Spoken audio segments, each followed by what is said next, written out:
Para fazer a mediação, conduzir o painel de encerramento, Rodrigo Telechea, vice-presidente do Instituto de Estudos Empresariais. Boa tarde, Rodrigo. Bom trabalho. Boa noite a todos, senhoras e senhores. É com muita honra e muito prazer que eu dirijo aqui como mediador o painel de encerramento do 29º Fórum da Liberdade.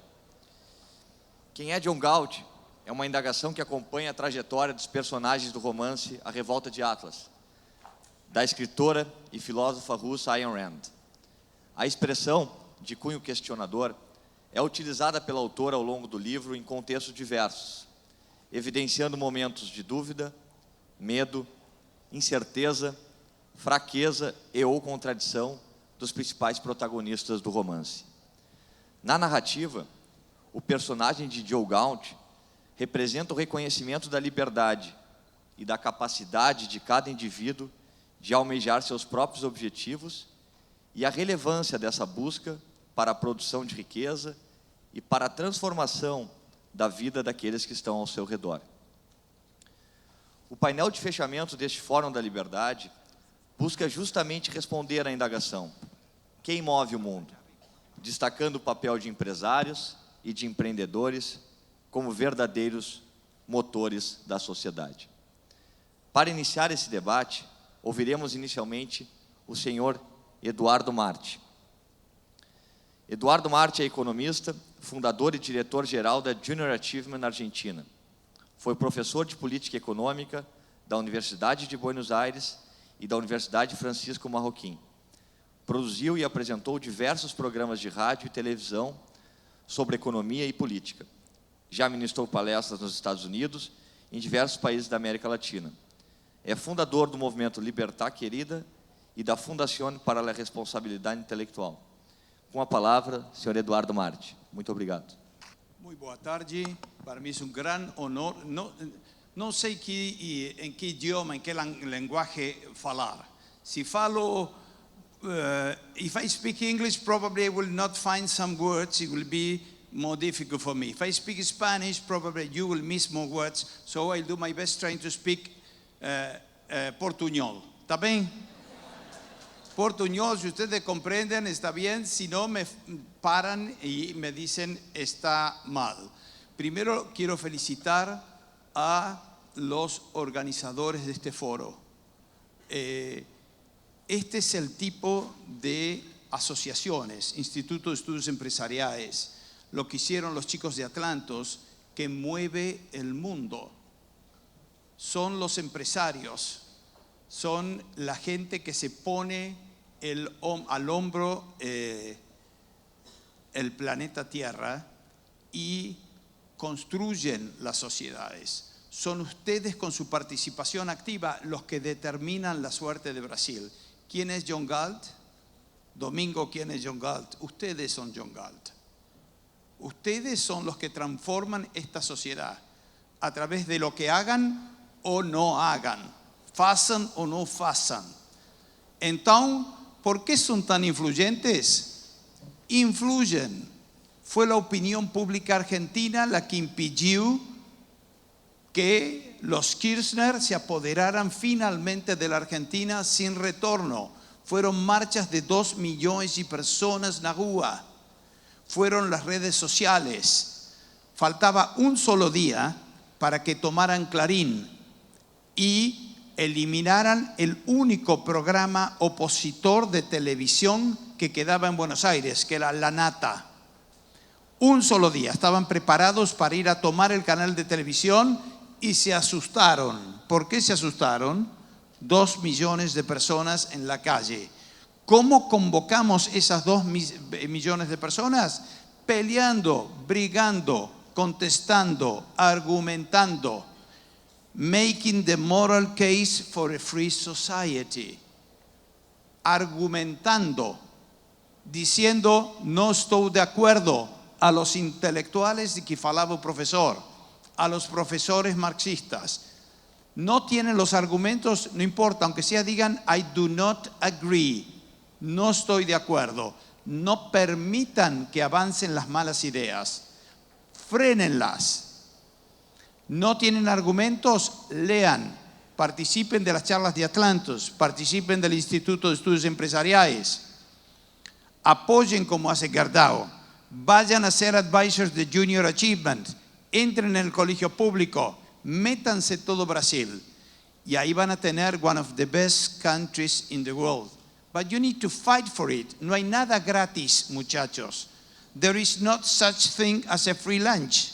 No hay cosas gratis. Si no brigan, tienen que poner 2 defensores argentinos de esos animales que no pasa la pelota o pasa el jugador, pero los 2 juntos no pasan. Los tiene que poner en la defensa y tiene que poner delanteros brasileños con habilidad y ofensiva. Ese es el secreto. Yo voy a hablar en 15 minutos de estrategia y de algunos secretinhos de cómo tienen que dar briga. ¿Cuál es el proceso de la pelea? Hay mucha gente capaz de inventar. Ahí lo tienen a Hank Rearden mirando el motor que inventó John Galt. Inventores tem muitos, pero personas capaces de llevar los inventos a la gente no hay muchos. Ese es el rol del empresario, ese es el rol del entrepreneur, du entrepreneur, la persona que ve la oportunidad y se pone a hacer marketing, finanzas, recursos humanos, producción, management. ¿Para qué? Para organizar un producto o un servicio y llevar ese producto para gente. ¿Qué pretende esa persona? Pretende que la dejen trabajar en paz. ¿Qué pretendía John Galt con su motor? Simplemente recibir el crédito y recibir los méritos de su trabajo. Pero ¿qué pasó con la fábrica de John Galt y de la rebelión de Atlas? Se rigió bajo una premisa moral que decía que onde há uma necessidade se tem direito. Esa era Evita, falaba así. ¿Y qué quiere decir eso? Si ustedes compran esa premisa moral, ¿a dónde conduce? A la relativización del derecho de propiedad, al ataque al individuo. A necessidade cria direitos, fala Cristina. Y si hay necesidad, y eso implica que yo tengo un direito, ¿cómo se ejecuta ese direito? Se avanza sobre el direito de propiedad de quién, de alguien más, del productor, del empresario. Pero el argumento, ¿dónde está? Ahí está el argumento moral. Tudo pelo social, falaba Sarney en las publicidades. ¿Y cuál es el argumento? El argumento de novo está lá. El hecho de que tinha gente que sofre, que tinha gente con necesidades, justifica moralmente avanzar sobre los frutos del trabajo de otras personas. Y si ustedes aceitan esa premisa donde conduce, o social debe ter prioridade sobre o individual, Sarney. Ni um direito a menos, ni um passo atrás, são mais direitos. Que direito? Direito a uma vivenda digna, direito a uma saúde, direito à educação, que ter todos os direitos. A pergunta é, ¿a costa de quem? Quem paga a conta? Funciona assim a sociedade. Si hay algunos que tienen direitos y otros solo tienen obligaciones, pone a los productores a la defensiva. ¿Qué decía Carl, el que vendió la idea original? Decía, de cada cual segundo sus capacidades, a cada cual segundo sus necesidades. Entonces, ¿qué? Entonces la sociedad se convierte en leprosos, en gente con begging, diciendo, por favor, viviendo da teta do Estado que nos regaló el señor Ling.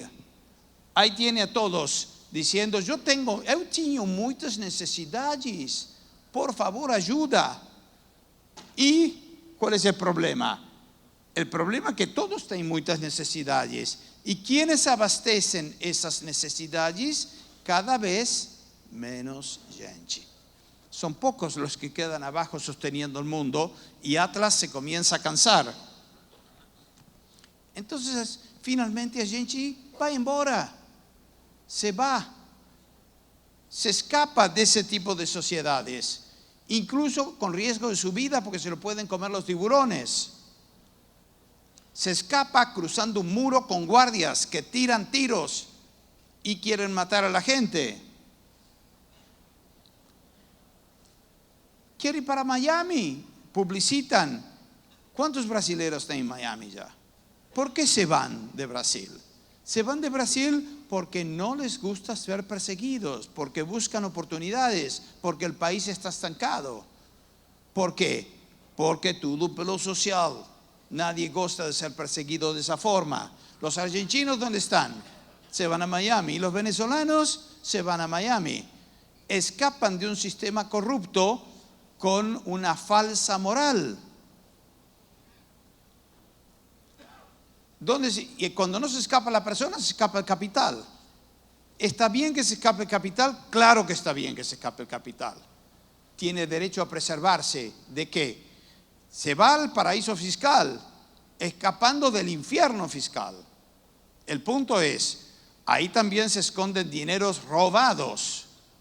Es muy diferente la actitud de buscar preservar el capital propio del saqueo fiscal que esconder el botín del robo. Son cosas distintas. La clave aquí está en qué? En lograr que su país se convierta en un paraíso fiscal, no en un infierno fiscal. Y los que quedan dentro del país se sorprenden las colas de Venezuela para poder comer y la violencia implícita que está ocurriendo en Venezuela. ¿Es sorprendente? No. ¿Por qué? Porque nadie produce. ¿Por qué ninguém produce? Porque no tiene ningún incentivo. ¿Para qué? Para ser acusado de cipayo, de vendepatria, de ladrón. No, se van. Las fábricas se fechan, como fala la rebelión de Atlas y como hizo John Galt. La gente se va. ¿Pasó un tsunami? ¿Pasó una tormenta? No, eso es Cuba. ¿Y qué ocurre? Nadie invierte. Pasean por La Habana y está así. Ese es el estado calamitoso en que una mala moral deja un país. Lo deja destrozado. Y entonces, ¿qué hacemos? No gozamos de lo que está aconteciendo en nuestros países, nos escapamos al Valle de Gal, es una posibilidad. Buscamos un país libre, buscamos alternativas. Cuando la situación es terrible, la gente tiene que escapar. Había que escapar de la Alemania de Hitler, había que escapar de la Unión Soviética y ahí ya no quedan posibilidades de luta. En nuestros países ainda no tenemos posibilidades de brigar. Entonces, y el Valle de Gal tiene otro problema. ¿Qué pasa si el valle se contamina? Puede acontecer.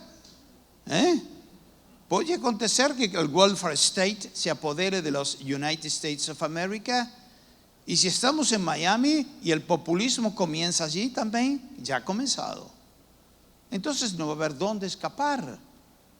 Tal vez yo vi muchas películas de cowboys, pero mi idea es que gosto de brigar, gosto de enfrentar las dificultades y gosto de defender mi país, un poquito de nacionalismo sano, decente, un poco de orgullo por la defensa de donde están enterrados nuestros abuelos. Si no queda más opción, eso depende de cada uno, pero la lucha puede darse. ¿Cómo se da la lucha? Así como hacen los australianos. Welcome to Australia. You will be required to get a job and work if you want money. A good lifestyle is not free. En tradiciones peruanas, Ricardo Palma falaba, o alcalde no toleraba holgazanes y obligaba a toda persona a ganarse el pan con el sudor de su frente. Pues como reza el refrán, en esta tierra caduca, el que no trabaja, no come, no manduca. Entonces, el secreto es volver a las fuentes de la moral. Decir, Señor, no hay nada gratis. There is not such thing as a free lunch. Tiene que trabajar. ¿Cómo cómo el populismo latinoamericano pretende distribuir. ¿En base a qué parámetro? En base a la necesidad. Paralizan la economía. ¿Qué hemos hecho los liberales, los defensores del capitalismo a lo largo de la historia? Hemos defendido con argumentos económicos. El maestro de los argumentos económicos a favor del free market ha sido Ludwig von Mises. ¿Qué dice Mises? Permitan que la gente exprese su voluntad. Permita que la gente vote en los mercados. La gente dice, yo prefiero a Rachmaninoff o yo prefiero a Paul McCartney. Votando todos los días el tipo de música que quiere, el tipo de ropa que quiere, el tipo de productos que quieren. Y arman una red integrada de sistemas de precio, de compras y abstenciones que van decidiendo qué es lo que la gente quiere fabricar, cuánto, dónde, cómo, con qué materiales, con qué tipo de mano de obra. El sistema de precios es mágico. Es el sistema más justo para adjudicar todo. Precios, salarios, tasas de interés, aluguéis. Pero tienen que permitir que los circuitos se integren, se expresen, que aparezcan. Cuando procuramos defender el mercado libre, lo hacemos con argumentos económicos. Muchas veces decimos, permitan a los mercados trabajar, no intervengan los mercados. No tengan empresas estatais que saben que son ineficientes. No controlen los precios porque saben que desaparecen de los mercados y de los supermercados. No controlen los aluguéis. No controlen los salarios porque si ponen salario mínimo tienen desempleados. ¿Quiénes? Los que tienen menos capacidad de trabajo marginal, de aportar valor. Aquellos que tienen poco conocimiento, quedan en la calle, los jóvenes, los que tienen poca educación. Entonces, ¿qué decimos los economistas? Dejen laissez-nous faire. Laissez-nous trabajar en paz, comerciar. Permítanos, laissez-passer las mercaderías. Eso decimos los economistas. ¿Qué nos dice John Galt? ¿Y cuál es el mensaje? Muchachos, tienen que saber argumentar. Tienen que, cuando vienen economistas keynesianos a decirles que hay que estimular el consumo y que hay que estimular la economía a través del gasto público y del empleo público, tienen que saber argumentar por qué eso es un disparate. ¿Alcanza? No. Alcanza un poquito para cuando ganen esta batalla política, porque la van a ganar, y doña Dilma se va a tener que ir, porque ya ganaron el combate moral. Tarde o temprano van a ganar este combate. Va a ser temprano, pero van a volver a un país normal, con un crecimiento de un 2%, de un 3%, pero eso está haciendo Macri. ¿Qué está haciendo Macri? Macri está normalizando el país. Volvemos a comerciar con Francia y con Italia y con Alemania y con Estados Unidos y con Japón. Pagamos nuestras deudas con los fondos buitres. Somos un país normal. Pero ¿alcanza con eso? ¿Quieren meter a Brasil dentro de los 10 mejores países del mundo? No alcanza con normalizar, tienen que cambiar. No cambian si no libran un combate moral, y ese combate moral es salvaje. ¿Y qué implica el combate moral? Implica tener una moneda sana. Quizás el primer país que vuelve al oro en la historia, o a tener los bitcoins si quieren, pero impedir que el Banco Central fabrique dinero y tener impuestos que no superen el 10% del PBI. 20% quieren, ok. 25%, ok. A partir de allí el país ya deja de producir, crece a un 2%. Tienen el Brasil de Cardoso, es bueno, buenísimo, especialmente comparado con lo que tienen ahora. ¿Quieren más? Necesitan ir más lejos. ¿Van a abrir las fronteras o vamos a seguir con el Mercosur? El chiste del Mercosur.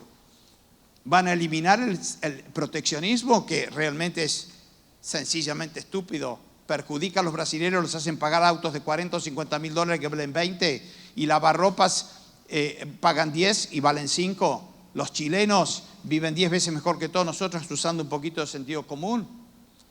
¿O van a seguir con el proteccionismo con la idea de que eso protege el empleo? Mentira. Si quieren, tienen que apurar todo eso. La lucha compleja es la lucha por la mente humana, la lucha moral. Argumentar en defensa de la razón es complejo. Y Aaron Brooks les va a dar algunas pautas de cómo se da esa briga. Pero el último combate, como es el más abstracto y el más complejo, es: ¿la razón sirve para algo? ¿Podemos conocer o estamos condenados a la duda eterna? La lucha final se da en la Facultad de Filosofía y Letras.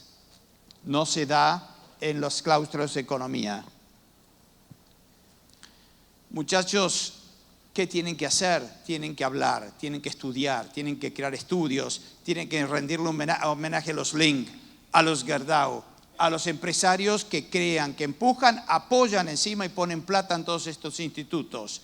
Y tienen que dar combate en cada día, 1 hora por día. 1 hour a day.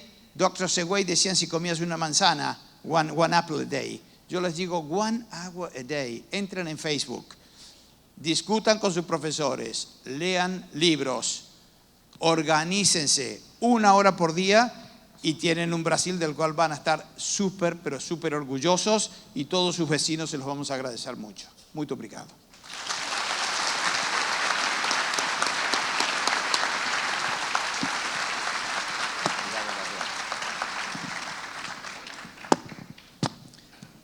Agradecemos a participação inicial do painelista Eduardo Marti, no painel de encerramento do 29º Fórum da Liberdade. Obrigado, Eduardo.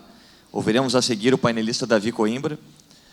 Davi Coimbra é jornalista e colunista diário da Zero Hora, formado pela Pontifícia Universidade Católica do Rio Grande do Sul. Trabalhou em mais de 10 redações de jornais, rádios e TVs. Vencedor de inúmeros prêmios, entre eles um prêmio ESSO de jornalismo. Autor de 18 livros de reportagem, romance, crônicas, contos, folhetins e ensaios. Agradeço muito ao Davi por estar conosco, pela longa viagem, e a palavra está contigo, Davi.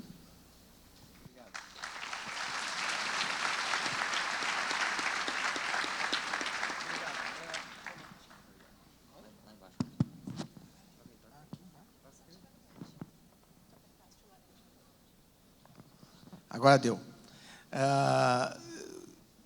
Como você sabe, eu estou morando nos Estados Unidos, mas suponho que as pessoas saibam, né? E entre os brasileiros que moram nos Estados Unidos, quando nos encontramos, e é frequente, existe sempre um assunto indefectível, que é a comparação entre os dois países, entre o Brasil e os Estados Unidos. Por que o Brasil e os Estados Unidos são, no que são diferentes, no que são parecidos, no que são semelhantes, né? E Brasil e Estados Unidos são países muito parecidos, realmente, e também muito diferentes, né? São dois grandes países continentais. O Brasil é o 5º maior país do mundo, os Estados Unidos é o 4º maior país do mundo. São países de grande população. O Brasil tem 204 milhões de habitantes, os Estados Unidos algo entre 360 e 400 milhões, porque eles nem sabem direito porque de tantos imigrantes ilegais que há, né? São dois países descobertos pelos europeus mais ou menos ao mesmo tempo, né? Poucos anos de diferença, 8 anos de diferença entre um e outro. São países que foram colonizados por várias culturas europeias diferentes também, e ambos enfrentam, o seu maior problema é a chaga da escravidão.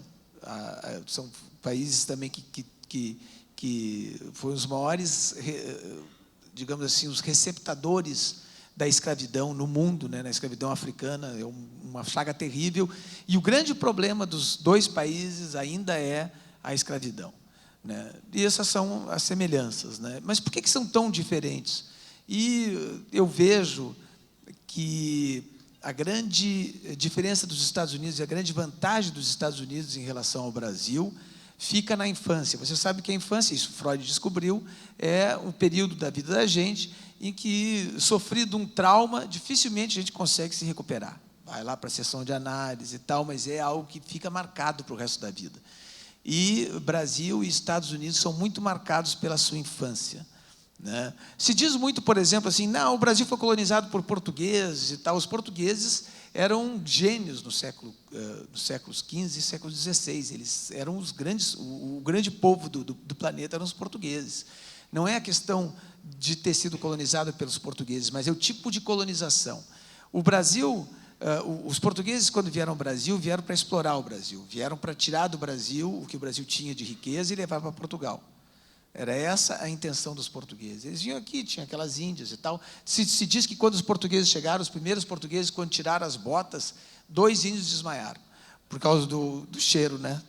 Eles ficavam um mês naquele navio com as botas, né? Mas os portugueses ensinaram as índias, por exemplo, a beijar na boca. Índios não beijavam na boca, e os portugueses começaram a beijar na boca. Então, eles seduziram aquelas índias e tal, se divertiram aqui, mas o que eles queriam fazer? Queriam se divertir com as índias, se divertir, pegar o pau-brasil, que o Brasil tinha de riqueza, e levar para Portugal.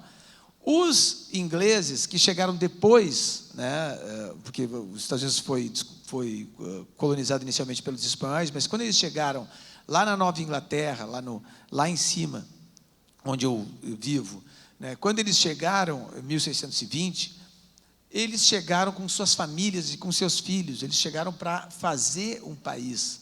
Eles chegaram para transformar aquele país na sua casa. Eles não estavam pensando em voltar para a Inglaterra, porque na Inglaterra eles eram perseguidos religiosamente, né? Então, eles chegaram nos Estados Unidos para se estabelecer, para ficar. Isso faz toda a diferença. Na Austrália, a Inglaterra mandou para a Austrália só bandidos, eram assassinos, ladrões, condenados. Foi um país colonizados por bandidos. No entanto, eles quiseram ficar lá. E os mesmos ingleses, quando foram para a Índia, eles foram com a idêntica intenção dos portugueses no Brasil. Foram para tirar o que a Índia tinha de riqueza e levar de volta para a Inglaterra. Eles não queriam ficar na Índia, não queriam colonizar a Índia de fato. E a Índia se transformou num país muito parecido com o Brasil, de certa forma, né? Então, essa é uma grande diferença na nossa infância, né? Os portugueses que vieram para cá, vieram para explorar. Quando se começa assim, se começa a pensar de forma diferente. O que os ingleses fizeram quando chegaram lá, na Nova Inglaterra? A primeira escola pública da América fica em Boston. A primeira, Harvard, é de mais ou menos de 1630. Tá? Eles investiram nisso. Tem várias primazias em Boston, né? O primeiro parque público, que se chama o Common, que é um parque que fica no centro da cidade. O primeiro jardim botânico, que fica do lado, se chama Public Garden. A primeira escola, como eu disse, o primeiro livro impresso na América é de lá. Por que essas primazias todas? Porque eles estavam tentando se estabelecer lá, criar uma nova comunidade, criar uma nova nação. E essa palavra que eu estou usando agora, nação, isso também faz diferença, porque quando os Estados Unidos se transformam nos Estados Unidos, quer dizer, quando aquelas 13 colônias se juntam, o Estado americano nasceu antes da nação. Os estados que iam se agregando aos Estados Unidos, eles iam aceitando as regras que tinham sido impostas. Então, foi um país criado primeiro por suas regras e depois foi se agregando à população. Você sabe qual é a língua oficial dos Estados Unidos? Não existe língua oficial nos Estados Unidos. Aqui no Brasil é português, na Argentina é o espanhol, na Inglaterra é o inglês, nos Estados Unidos não existe. Porque os Estados Unidos têm como filosofia ser um país de quem chegar lá e se estabelecer e trabalhar, como a gente viu agora no último painel, como na Austrália, né? Chega lá, te estabelece, trabalha, tu vai pertencer àquele país.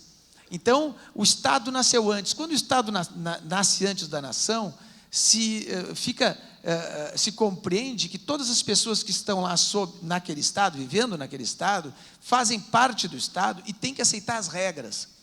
Essa aceitação das regras, que como diria o Rousseau, o contrato social, esse contrato social que é respeitado, e se não é respeitado, é duramente punido. Os Estados Unidos é uma república judicial, isso faz com que tudo seja diferente. Porque o que aconteceu no Brasil? No Brasil, os portugueses eram a elite e os brasileiros, né, entre aspas, todo o resto dos brasileiros, eles tinham que se beneficiar, conseguir algum beneficiamento da realeza, da nobreza, da coroa, né? E nos Estados Unidos nunca houve, nos Estados Unidos é o único país do mundo em que nunca houve um rei ou um ditador. Nunca houve nos Estados Unidos rei ou ditador. Faz toda a diferença isso, né? Essa maneira das pessoas se desenvolverem, porque as pessoas têm o Estado como seu, né? Enquanto que no Brasil, como o Estado estava amassando, o Estado, o governo, é o Estado lá em cima e eu aqui embaixo. Por isso que as pessoas às vezes depredam alguma coisa na rua, ou sujam a rua, como quando tinha orelhão, hoje não tem mais, arrancavam o telefone e levavam para casa, porque aquilo não era delas, né? Não existia essa concepção de que aquilo que a gente faz parte do Estado, de que a cidade é nossa, a cidade, o governo, o Estado é alguma coisa que está acima de ti. E nos Estados Unidos sempre houve essa concepção de que todo mundo ali fazia parte do Estado, né? E aí tem eu falei na escravidão, aí surge uma outra diferença que tem na escravidão. Os únicos americanos, o único povo que vive nos Estados Unidos que não foi para lá por livre e espontânea vontade foram os africanos, né? Enquanto que todos os outros estão lá porque querem estar lá. Então, o negro americano sempre foi, ele é 12%, cerca de 12% da população, ele sempre foi amassado pelo resto. Mesmo o pobre branco estava acima do negro branco. E no Brasil, não. No Brasil, os pobres todos sempre foram amassados. Sempre foram amassados por um Estado, digamos assim, um governo que sempre teve essa lógica exploratória. Por isso que o sistema de cotas no Brasil é um sistema injusto, porque ele ao beneficiar, digamos, o negro pobre, ele prejudica o branco pobre, que é tão amassado quanto o negro pobre, né? Essa é o grande problema do sistema de cotas, né? Além de outras questões ali que criam uma subclasse, de certa forma, né? Mas essa comparação, quando a gente tenta usar uma iniciativa americana que tem sua lógica, exatamente por isso, porque os negros ali sempre foram amassados, sempre estiveram embaixo da sociedade americana, não se consegue fazer direito no Brasil, porque não é a mesma realidade, né? Então, essa é a grande diferença nos Estados Unidos. Isso faz com que todas as relações sejam afetadas. Esses dias eu estava num trem e o trem parou e o condutor avisou: olha, o trem está com problema, vocês vão ter que descer aqui e se virar, né? Todo mundo desceu, ninguém reclamou. E eu fiquei pensando, que coisa estranha, né? No Brasil todo mundo ia estar reclamando, protestando, se queixando. Por que ninguém reclamou? Porque ninguém espera lá ser enganado. E aqui no Brasil a gente está sempre esperando ser enganado. Sempre está esperando ser enganado. Ou vai ser enganado pelo governo, ou vai ser enganado pelo caixa que está ali, ou vai ter está sempre armado, está sempre esperando que aquilo ali seja alguma coisa que alguém vai te passar para trás, né? Então, essa consciência de que aquilo que está acontecendo é o que devia de acontecer, o trem estragou, vou ter que ir embora para casa a pé, ou pegar uma outra condução. As pessoas sabem que aquilo ali aconteceu porque aconteceu, não é má intenção de ninguém, né? Isso faz com que as relações sejam mais fluídas, sejam mais tranquilas, as coisas aconteçam com mais naturalidade, né? E influencia todo o resto, né, das relações nos Estados Unidos. Então, a gente tem esse problema na nossa infância. E aí eu vou chegar nessa parte que a gente está falando aí, dessa questão da liberdade de trabalhar, de se comportar, do empresário, por exemplo, exercer a sua atividade, né, que nos Estados Unidos tem mais e aqui no Brasil tem menos, como a gente sabe, né? Todas essas questões fazem, e eu estou escrevendo até essa semana exatamente sobre isso, criam algo que o Jabor identificou na sua fala aqui, né? A gente tem um governo que se aproveitou exatamente dessa situação do brasileiro amassado, de um povo brasileiro amassado por um sistema que em si é opressor, que desigual, que faz com que as pessoas se sintam oprimidas pelo Estado, né? Quando o governo faz isso, quando o governo alega em sua defesa de que é o governo dos pobres, quando começou isso, e o Lula começou isso, a usar essa estratégia a partir do Mensalão em 2005, quando ele fez isso, ele começou essa divisão da qual ele próprio e os petistas se queixam, porque as pessoas que, segundo os petistas, o raciocínio dos petistas,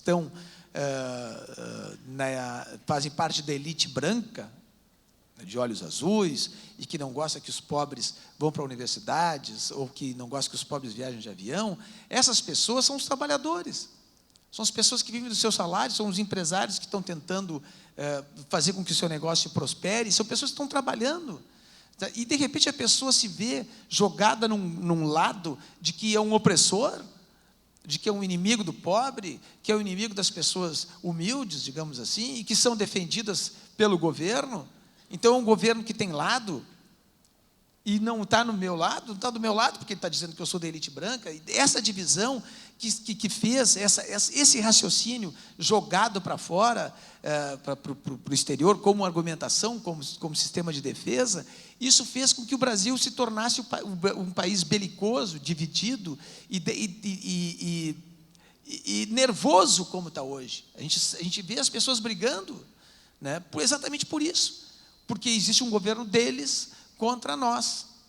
Existe, pela primeira vez no Brasil, existe um governo que tem torcida, né? E isso é exatamente aí a natureza da divisão de como as pessoas estão se sentindo em partidos mesmo, né? Partidos porque está dividido, né? Partidos diferentes no Brasil.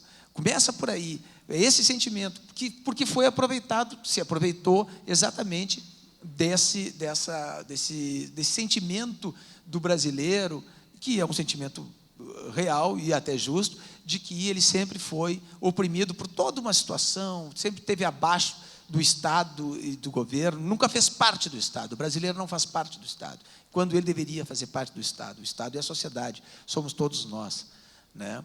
Então, é isso que faz, é isso que nos levou a essa situação que está acontecendo agora, né? E, ao mesmo tempo, um governo que se aproveita também para fazer, não fazer as reformas que tinha que fazer, que dão trabalho, e aí tu faz um programa, porque quando tu governa por meio de programas, tudo é muito fácil, é só distribuir dinheiro. Na distribuição de dinheiro ou de benesses, tu não cria nenhuma mudança estrutural no país. Onde é que está a mudança da escola pública? Onde é que está a mudança na Previdência que se queria? Onde é que está a mudança no pacto estadual dos estados, para dar mais autonomia para os estados? Onde é que está a mudança no sistema tributário, que é indispensável para o Brasil? Tudo isso aí tinha que ter sido feito, e havia condições de se fazer, porque o Lula tinha muita popularidade, tinha o Congresso todo na mão, e não se fez. Por que não se fez? Porque é muito mais fácil pegar dinheiro e distribuir. É fácil, qualquer um faz isso. Isso se fez desde a Roma Antiga, quando pão e circo. O Nero era um imperador popular.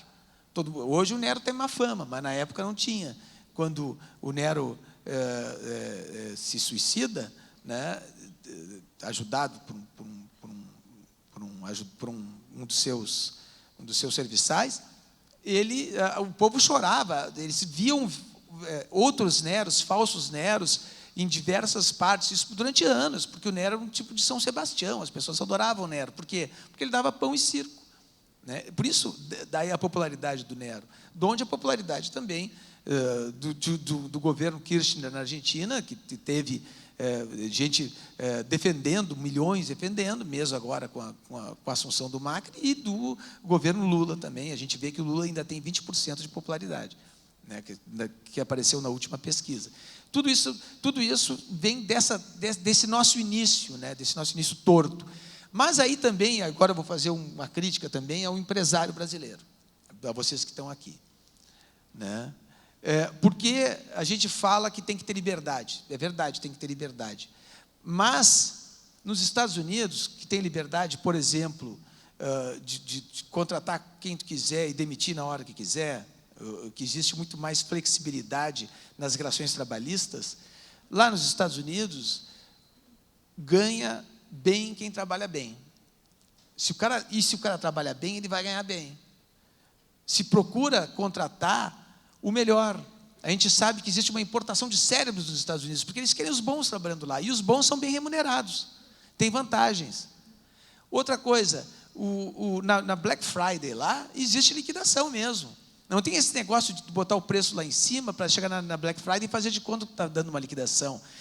Não existe uma peça de roupa feita para liquidação. A liquidação é do produto que está em estoque e que é vendido barato.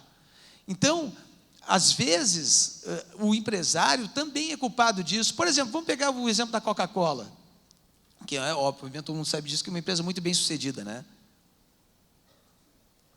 A Coca-Cola tem um sistema de refil, que inclusive alguns legisladores lá estão querendo proibir, porque como é que é o sistema de refil? Tu compra um copo de Coca-Cola e pode encher aquilo quanto tu quiser de Coca-Cola, toma Coca-Cola, pagando o mesmo preço, não é?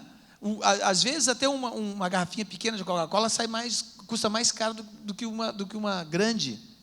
Por que isso? Porque eles querem fidelizar aquela pessoa, aquele consumidor.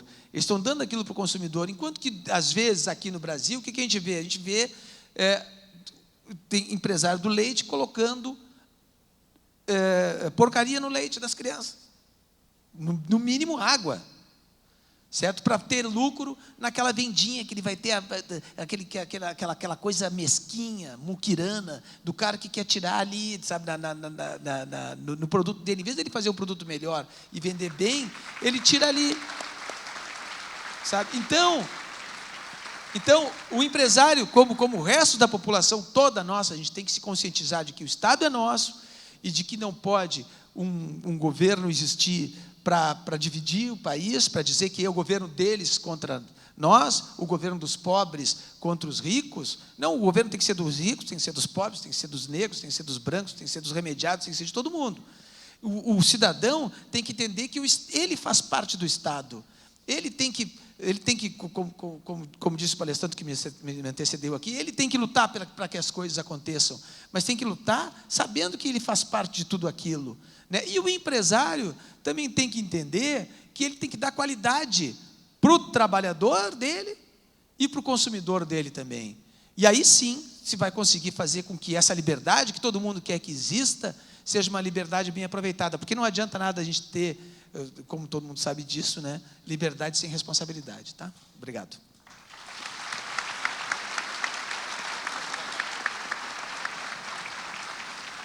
Agradecemos a participação inicial do jornalista Davi Coimbra no painel de encerramento do 29º Fórum da Liberdade, e passo imediatamente a palavra ao painelista Yaron Brook.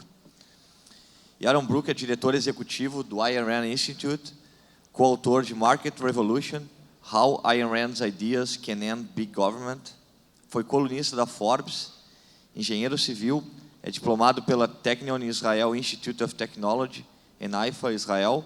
Nos Estados Unidos, recebeu seu MBA e seu PhD em finanças pela Universidade do Texas, em Austin. Com a palavra, Yaron Brook. Thank you very much. Thank you. It's a real pleasure to be here in Porto Alegre. It's been 3 years since I was here last, and the welcome is as warm as ever. I would do this speech in Portuguese, but I only know 2 words. So, it's hard to construct the entire speech from 2 words. Who is John Galt? That is the question posed to the panel. Well, the obvious answer is John Galt is a fictional character in a novel, in my view, the best novel ever written, by Ayn Rand. A novel every single one of you should be reading, and you have no excuses not to read it, because it's in Portuguese. It's available right outside there, so go discover who John Galt is. by reading Atlas Shrugged. But really, who is John Galt? Because it's more than a fictional character in a book. John Galt has become a symbol of the great productive genius, a symbol of the creator, the builder, the maker, the engineer, the scientist, the businessman.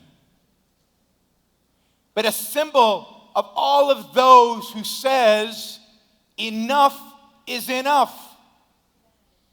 Get your hands out of my pockets. Stop mooching me. Stop looting me. Stop taking my stuff. Stop demanding my sacrifice.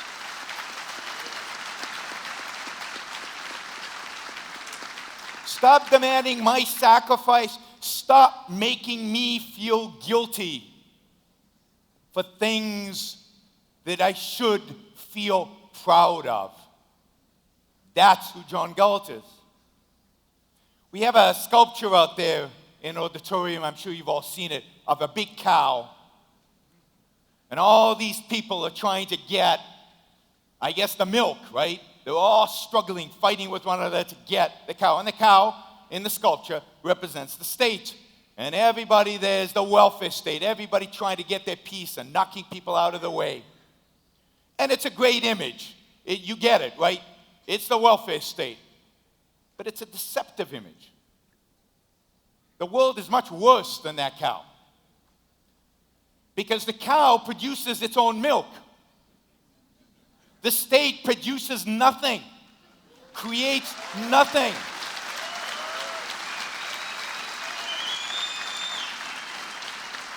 The only way all those people can come suckling at the tits of the state is because they steal it from John Galt first. There is no production at the state level. There is no creation. You and you and you and you produce, you and you and you create, and then it's taken from you and distributed to other people. So who is John Galt?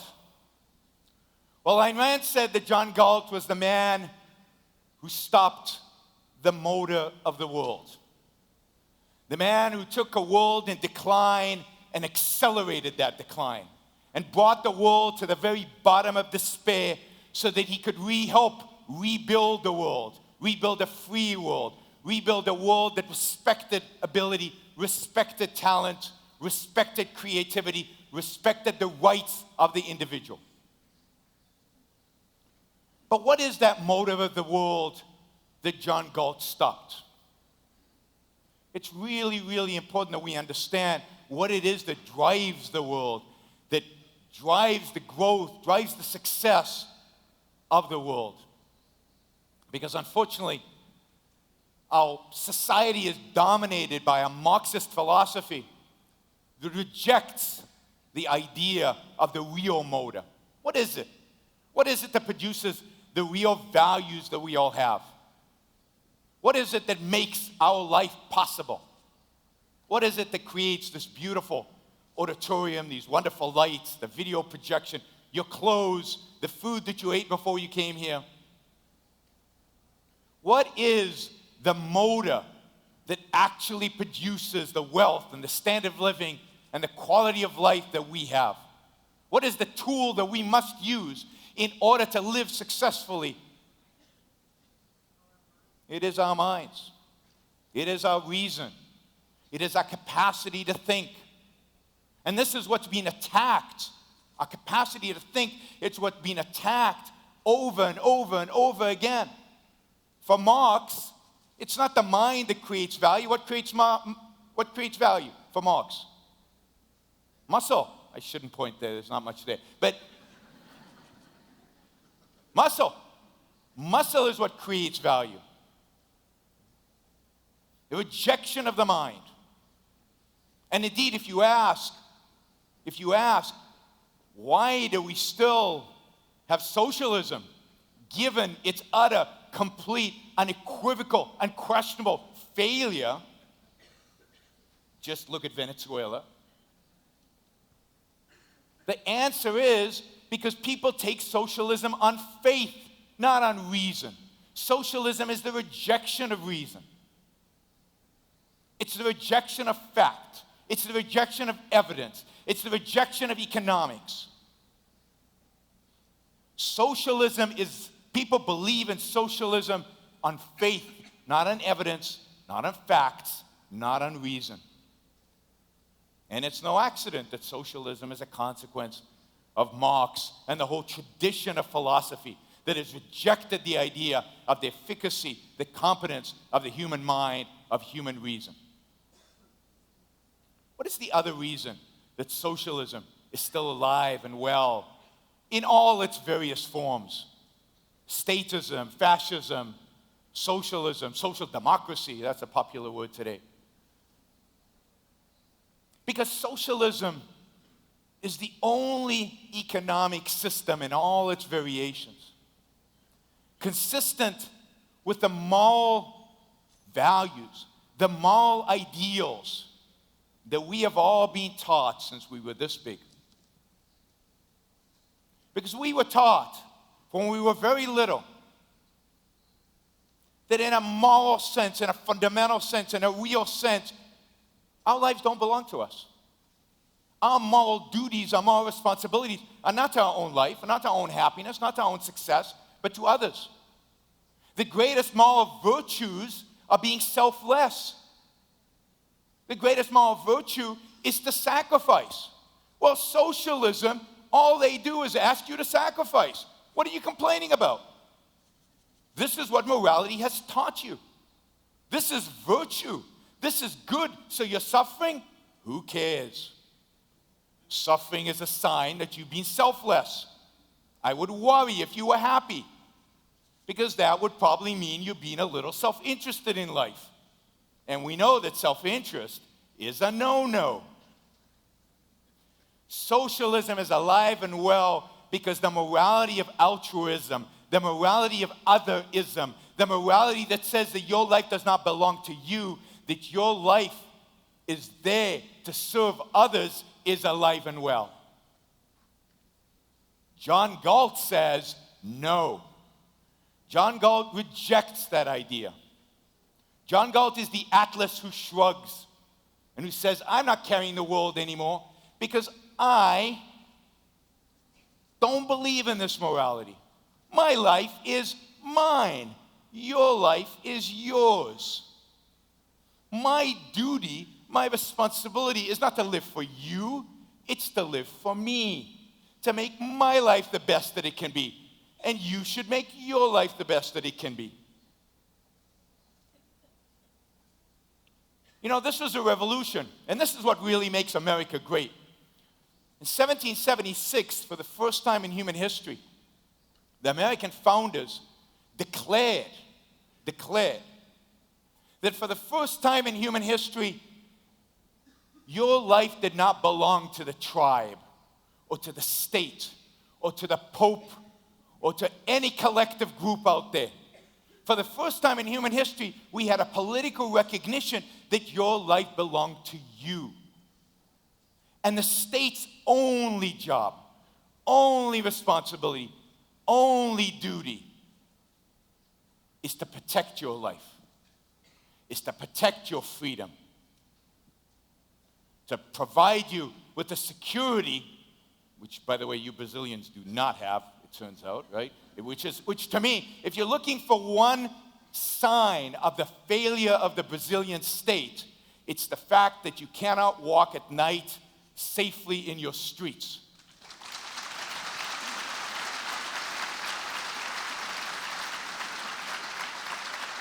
Because that is the one responsibility of the state, to keep us safe.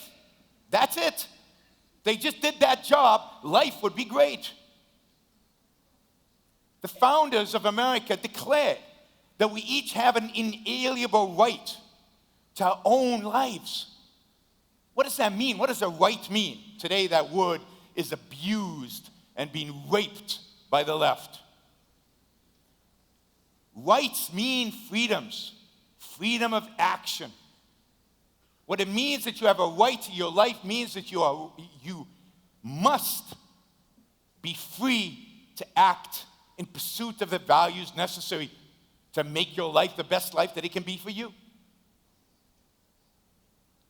For the first time in human history, there was this declaration that you are not a slave. You are not a servant of society.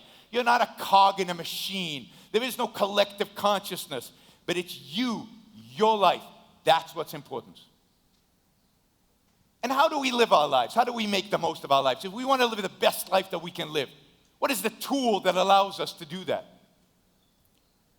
Well, it's the same tool the engineer uses. It's the same tool the scientist uses. It's the motor who drives the world, because ultimately, the motor that drives the world is the motor that drives you. It's your reason.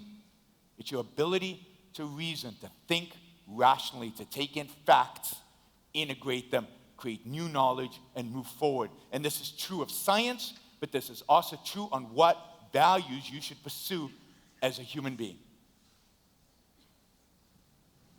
So, John Galt, who is John Galt, right, is the man who says your life is yours, to live as you see fit, to pursue rational values that will make your life the best life that it can be, and that is the essence of morality. Now, if I'm such a person who wants to succeed and achieve and use my reason, what is the enemy? What does the enemy look like? What can stop me from doing that? What can stop me from achieving my values, from achieving my success, from achieving my life? It's a gun. It's force. It's coercion. If somebody places a gun to the back of your head, forget about reason. Right? Hopefully you know some jiu-jitsu, but reason is not relevant. So this is the reason why we want to form a state in which coercion is banned. Because if you ban coercion, you free up the human spirit, you free up human reason, you free up individuals to pursue their values, to pursue their life, to exercise their thinking in the way that they believe in. So the non-initiation principle, the non-initiation of force that libertarians talk about, rests on a foundation of morality, a morality of individualism. Collectivism necessitates force. Altruism necessitates force. It is only individualism, a morality of individualism, that leads to the non-initiation of force. And of course, people who want to live a reasoned life don't want mother government telling them how to live and how not to live. They want to be free. They want to be left alone. So freedom is a consequence of the value of each one of you as individuals. Freedom is a consequence, not a starting point, of an individualistic philosophy and individualistic morality. So who's John Galt? John Galt is any one of you who chooses to be John Galt. It's any one of you who chooses to live your life fully, rationally, in pursuit of values, meaningful values. John Galt is any one of you who stands up and fights for freedom, fights for your own life, fights for your own liberty. What John Galt is calling on us to do is to rise up and revolt. What he's calling on us is for a revolution. Not the revolution of muskets, not the revolution of guns, but the revolution of ideas. What we need are new ideas. We need to throw out the old ideas.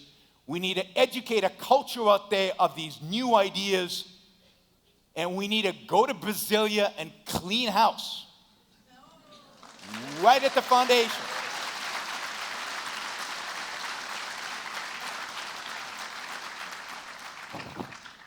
Now, Brazil is at a turning point, hopefully for much better. But what Brazil really needs right now is an army of John Galts. An army committed to individualism and freedom and property rights. An army committed to a political system that does one thing and does it well: protects our rights. An army that will take the Brazilian Constitution and put it in the trash can of history.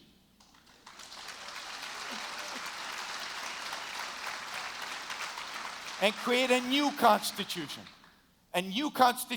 built on the principles that the founding fathers, not just of America, I think of the founding fathers as the founding fathers of any country that wants to be free.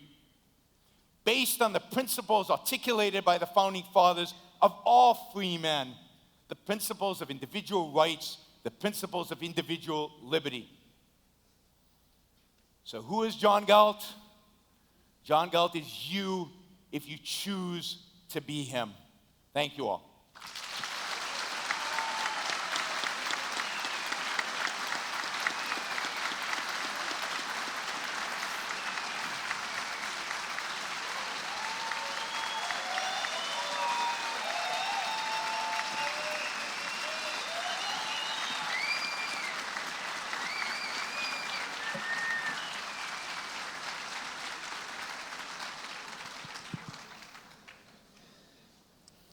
Agradecemos a participação inicial, Sr. Yaron Brook. A seguir passaremos à sessão de perguntas e respostas e iniciaremos o debate. Eu peço aos presentes que encaminhem as respostas pelo aplicativo do Fórum da Liberdade, que na medida do possível eu selecionarei e encaminharei aos palestrantes. Eu acho que a primeira pergunta vai para o Eduardo. Eduardo, tu falaste muito no princípio marxista, né, numa crítica ao princípio marxista, de que a cada um segundo suas necessidades e de cada um segundo suas possibilidades, que é uma crítica também da Ayn Rand.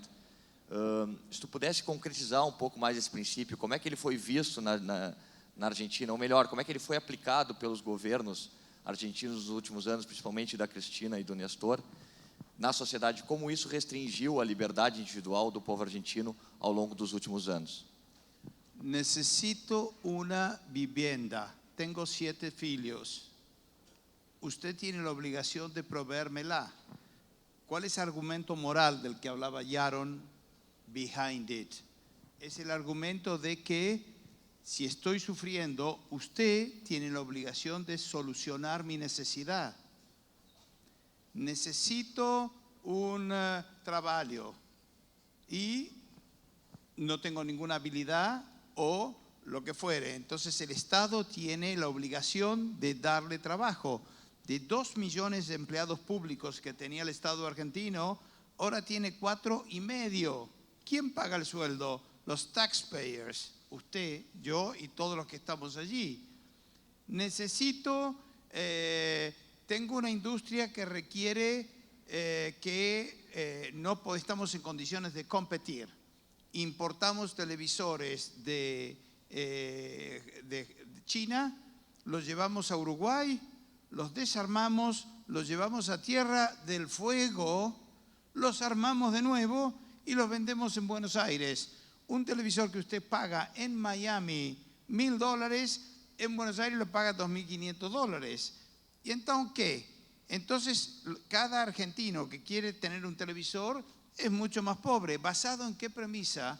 Necessity creates rights. La necesidad crea derechos. Si usted no sabe defender por qué eso está mal y por qué usted tiene derecho a su propia vida, como Yaron was doing it, si usted no sabe dar el argumento moral que usted tiene derecho a su propia vida y no se meta conmigo porque usted va a ligar, porque yo me voy a defender y porque es incorrecto, porque es injusto.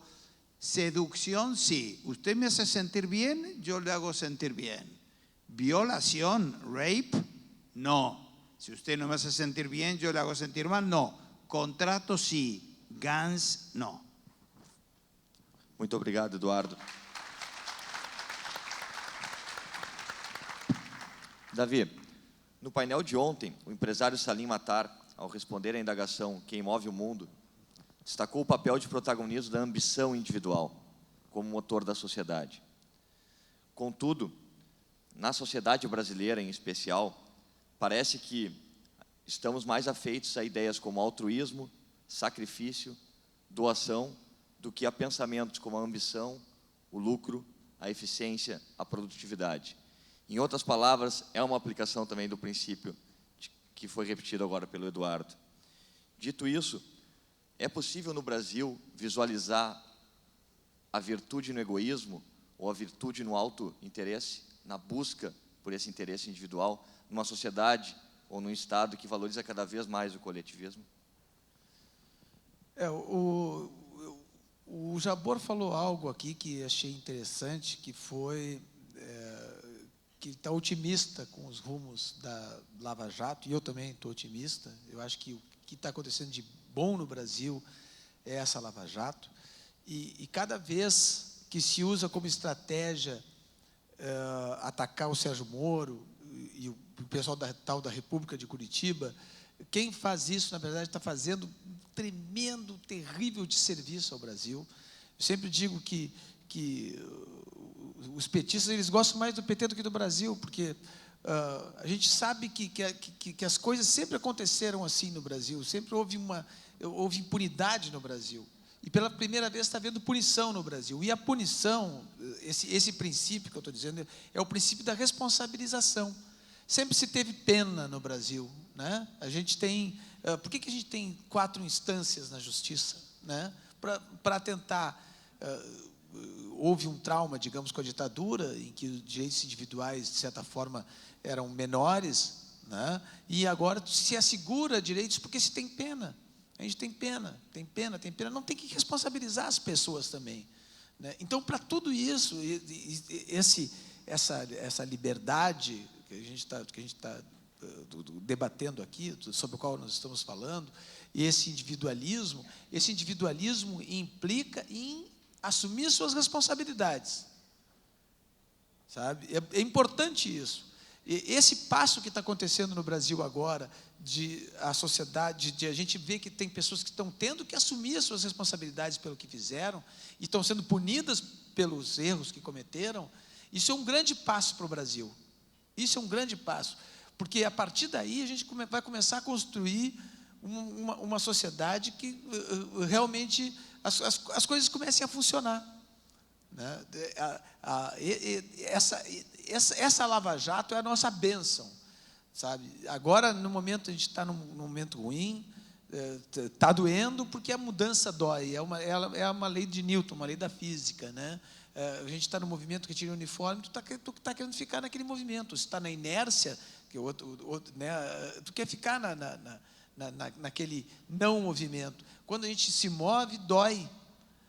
Toda mudança é uma violência, e a gente está mudando para melhor, tenho certeza disso, tenho certeza que no momento em que a gente começar a compreender de que a gente tem que se responsabilizar pelos nossos atos, e se tiver que ser punido, vai ter que ser punido, né? Nós vamos começar a poder, sim, aí ser indivíduos com liberdade, né? Porque nós vamos saber usar essa liberdade.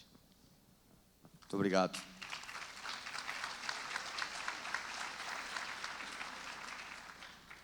Yaron, eu recebi diversas perguntas para ti, e as 2 perguntas que eu tinha, respondeste na tua apresentação.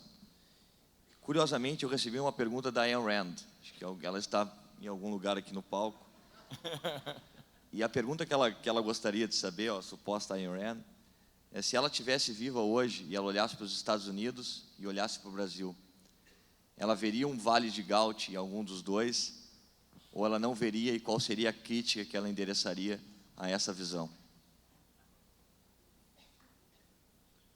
So it's always difficult to be in a position where I need to speak for Ayn Rand. She was a genius. I am not. But I think that if she were alive today, she would be depressed. She wrote Atlas Shrugged in 1957. That's, almost 70 years ago. And she wrote Atlas Shrugged with the intention that it should never come to be. The whole point of writing Atlas Shrugged was to prevent it becoming a reality. And yet what we're seeing in the United States and in Brazil is Atlas shrugging, not of his own free will, which is what happens in the book, right? Well, I don't want to give away the ending or the middle, because some of you haven't read the book. But Atlas is shrugging because he's being forced to shrug, because our controls, our regulations, our prohibitions are restricting the ability of the producers, the innovators, the thinkers, the scientists to actually create and produce and make stuff and make the world a better place for all of us. So she would be sad because what she describes in Atlas is actually happening. There is no Galt's Gulch. I mean, I wish there was. I wish I could believe in the seasteading idea. I wish I could think that that was the solution to our problem. I don't think it is. I think the solution is right here, right now. We need a fight. You know, this is what Ayn Rand, I think, called us to arms, if you will. Now, the United States is on the decline, in my view, and this election is the most depressing thing that I can remember living in the United States for a long, long time. I couldn't have imagined this election 4 or 5 years ago even. The idea that you would have Bernie Sanders and Donald Trump basically sharing almost 50% of the US vote. Donald Trump, Bernie Sanders, two sides of the same coin, the same statist, collectivist coin, is horrific. The idea that Americans are so angry, frustrated, and emotional and scared is the key, that they would vote for authoritarians like Bernie Sanders and Donald Trump, makes me scared and depressed. And the appeal of both candidates is purely emotional. It's not factual. And they both use fear of the other. In Bernie Sanders' case, it's fear of the billionaires and millionaires, millionaires and billionaires. Every speech he gives, millionaires and billionaires, 50,000 times in the speech. In Donald Trump's case, it's fear of Chinese and Japanese and Mexicans and immigrants and whatever. But it's fear. This is the trick of every authoritarian in human history, particularly blaming the other and using fear of the other as a way to coalesce support. So America is on the decline, and it's very sad to see. I'm kind of, I hesitate to say this, but I'm kind of optimistic here in Brazil, because I see this. Where else do you get in the world 2,000 people gathered? And I really congratulate the IEE for putting on an event like this and for doing it now, 30 years. I mean, it is an incredible achievement. And to get 2,000 people into a room who believe in freedom, there are disagreements here in the room, there's no question. We don't agree on all the details, but we're basically all focused on more freedom, more limited government, more individual freedom. I see, the students and the numbers of the students who are now rallying to the cause of freedom in Brazil. Students for Liberty told me that there are now, I think, 5 times more student organizers in Brazil than there are in the whole United States. I mean, that's pretty amazing. You guys should be proud, and you guys should be hopeful. I think this impeachment in Brazil is a great event if it happens, because it'll show the powers to be. It'll show the political establishment that they're not immune, not completely immune. And it'll show the people that they can have an impact. So let's hope it happens. So I think Ayn Rand would be depressed. I think it's probably, I hate to say this, but I think it's probably better she died in 1982, when there was a sign of optimism in the West. And today, I think, if you look at the West, if you look at Western Europe, if you look at the United States, what you see is cultural decline. What you see is political decline. What you see is the decline of freedom. And I think she weeps for us. Sorry. Muito obrigado.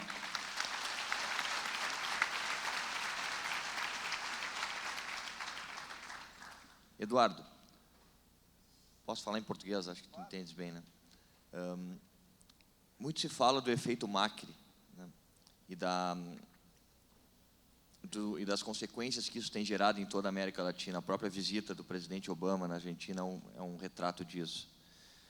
Como é que tu enxergas os principais desafios do Macri? E há outros? Qual o movimento que está suportando o Macri? Há uma base, de fato, de John Galt suportando o Macri, ou foi uma eleição que acabou acontecendo em razão do período de trevas que a Argentina vivia até então? Qual é a tua opinião nesse sentido? Macri leyó The Fountainhead y la interpretación que hizo de Howard Rourke es una buena interpretación. Entendió la importancia del individualismo, pero cree que es utópico. Y la comprensión del sistema moral que tiene que respaldar a una sociedad libre, para mí no está. Y la gente que lo sigue a él no se fala liberal, se fala desenvolventista, o no sé cómo se dice en portugués, desarrollista. Entonces, lo que usted se encuentra es cosas muy buenas. Nuestro único aliado era Venezuela e Irán.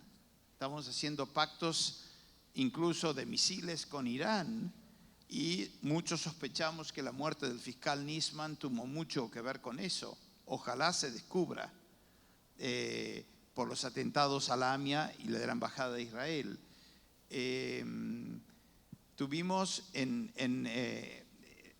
Dejamos de pagar las cuentas, Argentina está en default, está normalizando. Nos reconciliamos con el mundo. Un discurso de Cristina en la ONU falaba que ISIS era una invención, cuando decapitaban a los prisioneros, era una invención de Hollywood. En la ONU, Cristina diciendo, eso es pura mentira, es una invención, es propaganda capitalista. Teníamos ese perfil de presidenta y está normalizando, está pagando los fondos, está eliminando subsidios, está parando la inflación, está haciendo cosas para normalizar Argentina. Nos estamos volviendo un país normal. Vamos a crecer 2% anual. A este ritmo estamos bajando el gasto público 50% del PBI. Un país que no tiene capital acumulado porque lo va a bajar al 25%. Lo que está haciendo en este momento es tomando crédito futuro ¿contra qué? Contra el arreglo de los fondos buitres para poder salir del problema y para no tener que emitir tanto porque estamos al borde de la hiperinflación. Está normalizando, pero eso ya lo intentó hacer el gobierno militar con Martínez de Oz, lo intentó hacer Alfonsín, lo intentó hacer Menem y lo intentaron hacer los Kirchner. Reemplazar gasto público, inflación, emisión monetaria con endeudamiento no sirve porque después hay que pagar la deuda. Entonces, ¿qué tiene que hacer? Tiene que achicar el gasto público, tiene que cerrar secretarías, tiene que cerrar ministerios, tiene que cerrar fútbol para todos, tiene que abrir los cielos y decir a Aerolíneas Argentinas adiós, goodbye, tiene que vender YPF, tiene que privatizar el subsuelo y abrir la minería para que tengamos Houston, Texas. ¿Tiene la convicción para hacer eso? No, porque cree que la necesidad crea derechos y en el fondo no comprende cómo el aparato productivo se detiene si no se los deja a ustedes producir en paz. No apuesta a eso. La transición y la prudencia está bien, pero tendrá el coraje para hacer el gran cambio. Necesita estar, la verdad es, además si tuviera el coraje, ¿la cultura argentina respalda eso? ¿O lo ahorcan en la Plaza de Mayo? Por eso es tan importante el trabajo de IEE. El trabajo de ustedes es sembrar la cultura que le permita después a la calle, al Tuto Quiroga, a Cardoso hacer el cambio. Porque si ellos intentan hacer el cambio en contra de la opinión pública, los que terminan muertos son ellos. Primero el cambio cultural. Politics, culture, it's politics for breakfast. Esa se la robé a Stephen Hicks, que a su vez tomó parte de Peter Drucker. La cultura determina la sociedad, los valores que ustedes tengan. Si ustedes son altruistas, socialistas, colectivistas, quieren tener un gobierno liberal, no vaya a acontecer. Por eso tienen que pelear 1 hora por día. Leer, pelear, argumentar 1 hora por día en todo Brasil. Obrigado.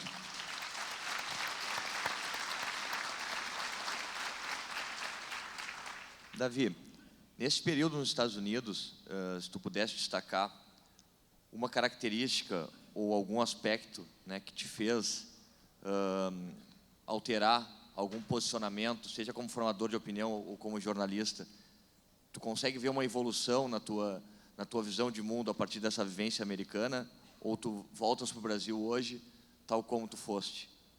Não, claro, eu espero que esteja evoluindo sempre, né? Se você não modificar com experiências novas, aí de que adianta eu estar tendo experiências novas, né? Não, eu acho que muita coisa eu aprendi com os Estados Unidos, exatamente fazendo essa comparação, né, do Brasil com os Estados Unidos, e as coisas que nós estamos discutindo aqui, que estão sendo faladas aqui, tem muito a ver com isso, né? Os Estados Unidos é um país múltiplo, variado, ele é mais heterogêneo do que o Brasil. Isso foi algo que até de certa forma me surpreendeu, um país que tem mais variedade e é mais... a gente diz assim que existem muitas diferenças no Brasil, nos Estados Unidos são muito maiores, né? Boston é uma cidade que é uma Babel, a gente vai caminhando por Boston, ouve todas as línguas, vê pessoas de todas as partes do mundo, eles chamam de The Hub, né, porque é o centro, eles são meio exibidos lá em New England, porque eles dizem que é o centro cultural, educacional da América, né? E de certa forma é mesmo, né? Só Harvard tem 47 prêmios Nobel, né? Então a gente vê, né, a maneira como eles encaram com seriedade isso que eu estava dizendo. Por exemplo, quando eu suponho que você saiba, eu fui para lá para participar de um trial, porque eu estava com câncer, né, e deu certo, quero dizer para vocês que eu estou bom, né, e graças a esse tratamento, né, e só para vocês terem ideia, o cientista que estava comandando o tratamento é alemão, o outro, que é o número 1 do câncer de rim do mundo, é um libanês, um outro médico que é o melhor do mundo em câncer de osso é um italiano, e um brasileiro, o André Fay, que é o médico brasileiro, que voltou aqui para Porto Alegre, inclusive, brasileiro. Essa era a equipe que estava ali, envolvida comigo, né? Uma equipe internacional, as enfermeiras que eram americanas. Então, eles importam cérebros, eles querem isso, eles querem qualidade, eles querem... E essa meritocracia da qual a gente está falando, assim, que realmente existe nos Estados Unidos, que realmente funciona, e que é algo que eles não têm preconceito, eles recebem muito bem as pessoas de fora, desde que as pessoas sejam boas, né? Isso aí é algo que fez com que eu visse que existe também uma chance para nós brasileiros. Eu acho que esse encontro aqui é de certa forma, uma prova disso, porque demonstra pessoas que estão tentando evoluir, estão tentando aprender, estão tentando ver como é que as coisas funcionam, estão tentando abrir sua cabeça e se transformar em pessoas melhores, né? Obrigado.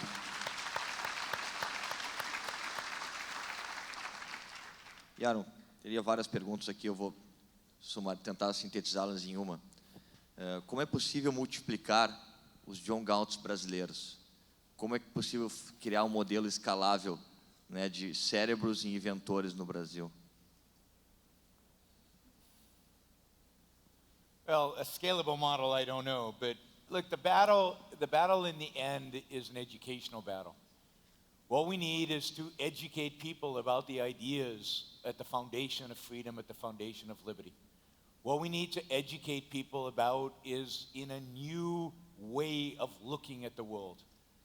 We are still held captive. We are still prisoners to the same philosophy and moral code that the West has had with one small episode of rejection that the West has basically had for 2,000 years. And a small window of opportunity was the Enlightenment, the Age of Reason, the 18th century, out of which the United States came. We need to resurrect the Enlightenment. We need to resurrect the Age of Reason. We need to admire and respect achievement. We need to celebrate the great entrepreneurs in Brazil and in America and in everywhere around the world. We need to respect and celebrate the men of the mind, the men of reason, the men of science, the men and women who create, who make, who build. That was the attitude during the Age of Reason. If you think about the Age of Reason, it starts with Isaac Newton, right? Physics, right? It was about explaining the physical world, showing how the physical world works. And suddenly human beings realized that they can know the world without mystical revelation, without faith, that reason was a tool that actually allowed them to understand the world around them. And then they said, wait a minute, if we have this tool and we can understand the world around us, then maybe we can take care of ourselves without the philosopher king telling us what and how we should behave. Maybe we can vote for our own leaders. Maybe we can create our own property and take care of our own lives. That's the revolution of the Enlightenment. With the discovery of physical rules, physical principles, suddenly there was a demand for principles to guide us in every aspect of our lives, but principles that we as individuals discover. Newtonian physics is not that hard. Every one of you can figure it out. It's taught at good schools in 9th or 10th grade, right? So if anybody can understand Newton, anybody can take care of themselves. Anybody can live their own lives. And you empower the poor, you empower former slaves, you empower everybody in society that they own their own life, they're responsible for their own life, and they can take care of themselves. And that the only way for them as individuals to achieve happiness is not by sucking on the cow's tit, right? It's by working for a living. It's by building and creating for themselves. It's by having pride in their own achievements. And that's true of a janitor as much as it is true of an entrepreneur. What we need is to resurrect that spirit in human beings, a spirit that existed for a very short period of time in human history, maybe in Greece, maybe in the Age of Enlightenment. But pride in one's own achievements, pride in one's own life, focus on one's own happiness at every level of the socioeconomic ladder. It's not an issue of how much wealth you have. It's not an issue of how much IQ you have. It's an issue of your own personal choices and your own personal ambitions. So how do we multiply this? We go out there and we educate people that their lives are worth living. You get one shot at this in life. All of us get one shot at this. Make it count. Make the most of it. And that's the message we should send to everybody. Everybody out there, no matter where they come from, no matter where they live, and that there are real opportunities, and the opportunities lie in freedom. The opportunities lie in liberty. The opportunities lie when the shackles get lifted and we're allowed to pursue our own happiness. So go out there and fight and educate and read and study 1 hour a day. What the hell? Make it 2 hours a day, right? There's a lot of work to be done, and we're way behind, way behind. So go out there, let's educate the world. This is about ideas. It's ideas that shape the world. Not individuals, not entrepreneurs. At the end of the day, what shapes the world are ideas.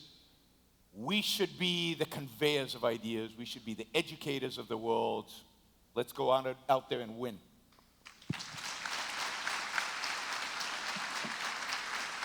Muito obrigado, Yaron. Com isso, declaro encerrado o painel e agradeço a presença dos palestrantes e passo a palavra ao Felipe, que vai fazer o encerramento do Fórum da Liberdade. Muito obrigado.